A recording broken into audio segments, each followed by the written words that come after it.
Ministry of external অ্যাফেয়ার্সের latest data থেকে জানা যায় 2025-এ বাইরের দেশে যতজন ভারতীয় ছাত্রছাত্রী হেনস্থার শিকার হয়েছেন তার 50% হচ্ছে রাশিয়া থেকে এবং সকলেই শোষণ ও জাতিগত বৈষম্যের কারণে হেনস্থার শিকার হয়েছেন।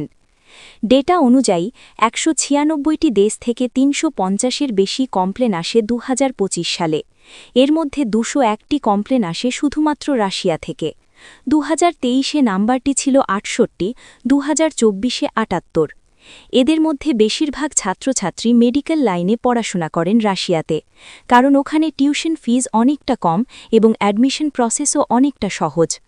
আসুন দেখে নিই কোন দেশ থেকে কতগুলি কমপ্লেন এসেছে 2025 সালে।